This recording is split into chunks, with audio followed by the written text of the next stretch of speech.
Hi my friends, I want to do a quick video real quick because when I went to O'Reilly's, I had to fix my inverter because I broke it last night.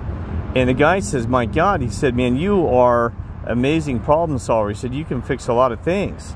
Well, and I'm not trying to boast. I used to be called MacGyver even when I was in high school because I didn't have a lot of money, and you know, and also sometimes we're out in the boonies, out in the middle of nowhere in Montrose, Colorado, out in the wilderness or the dobies. So I had to come up with solutions to fix things, vehicles, or, you know, just four-wheelers. I'm not kidding you. I got a whole story of things, fixing tires, whatever I could to whatever the situation was, right? It wasn't always just fixing vehicles, just fixing, you know, equipment, or coming up with a tool or whatever I could to fix something, right?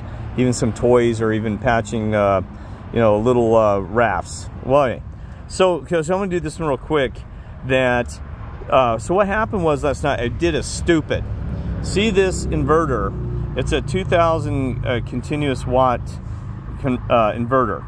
And so here's has the negative and the positive. Last night I was tired, and I have a second battery that I actually hook up to this, that I have another battery that I put down here, and I just run the cord cable to it. But I was tired, so I accidentally ran the black negative here to the positive on the battery, and the same thing over the red positive here, the negative, and boy, it sparked really bad, and boom, I was like, oh my God, I think I just destroyed it, right? Well, anyway, so what I did is see how it looks like it's all just one unit? What I found is I actually put it back together because I didn't know if it was going to work or not. So, you know, this ain't a good video if I don't show you the complete details, but you'll figure it out once you take one of these apart. So what I did was, you know, on the bottom here, you just take some screws off. There's 4 screws that, I don't know, you can't see them. There's 4 screws holding this case here. I took it apart, and it's actually ingenious design. I'm not trying to advertise this. This is called a Jupiter, and you get those at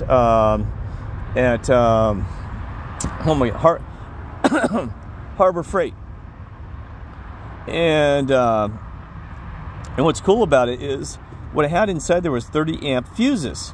There were 10 of them that it blew.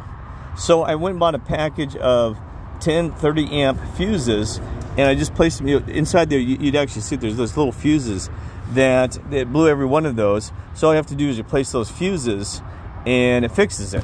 Okay, so remember that. So what I'm trying to tell you, there are fuses inside these that keeps you from having to throw it away. Because I thought, oh my God, I destroyed it, and have to throw it away. But you gotta realize this thing, even on sale, it's $300 on sale. These things can run up to $500 to even $800 when they're running 2,000 watts continuous. And it goes to peak something like 5,000. But I can run a microwave with this easy. When I even run a microwave, it hardly takes any damage to it. You want to do 800 watts, the power level here, it'll be barely up there. It'll just be like a little bit. So it cost me $10, kid you not, for a package of 30 amp fuses, $10, versus, you know, $300 even when it's on sale, the unit. So there you go.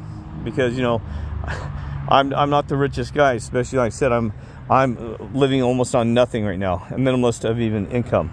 No, so anyway, so then here's going to show you another thing. You're probably like, what's going on here? So I'm going to tell you this real quick here. This as well.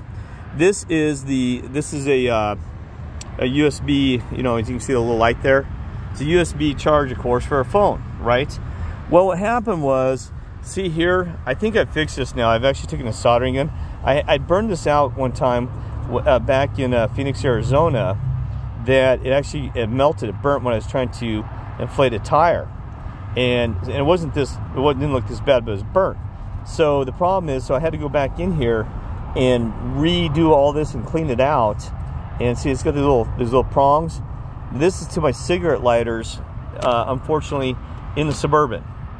So I can't use a normal cigarette lighter right now until I fix this. And I think I've got it fixed now, but I'll have to put the fuse stuff back in there. But anyway, so in the meantime, for a temporary fix, this is what you do. You take one of these, and this works for anything that requires a cigarette lighter plug. You know, any plug that goes a cigarette lighter. So you'll see where there's the little the metal silver piece, so they always have those tabs. That's always negative. Not always, but I'm pretty dang sure, because it's usually negative on the exterior because you ground the exterior to it so it doesn't shock the person.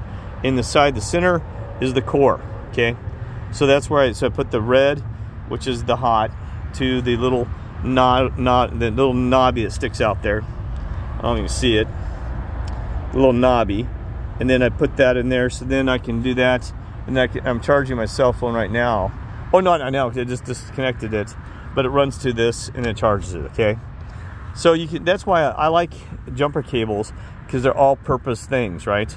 They can handle a lot of electricity. So my jumper cables, I can run them from a battery to my inverter. And also in this inverter, sometimes what I'll do is, since it has a plug-in, that's not the most energy efficient thing, but I can put my plug-ins here and use a standard wall socket to charge a cell phone or things like this. Like I said, my microwave will run there already to do that. But it also actually this has a USB port that you can plug it into it directly as well. Now I can bypass that, all of that. But since last night I burned it up, I couldn't go directly to this USB port.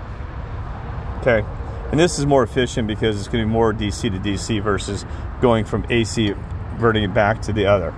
So, you know, that's what I'll probably, here after I get off this video, is I'll plug it in here and run the battery cable to this instead of this setup. But this works just as fine.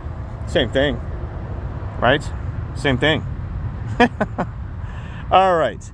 Anyway, so so I hope that's a little bit. So the guy told me I should do more YouTube videos. I used to do some of those. I remember where I had some different solutions where I can even make a you know, a flashlight using vegetable oil that's so bright it'd be brighter. It'd be like this. Remember, I have some videos of that, but I don't know if some of you are newer to my YouTube channel, my video. So, by the way, just the things you know, this thing can take a lot of heat. I actually pack it in here.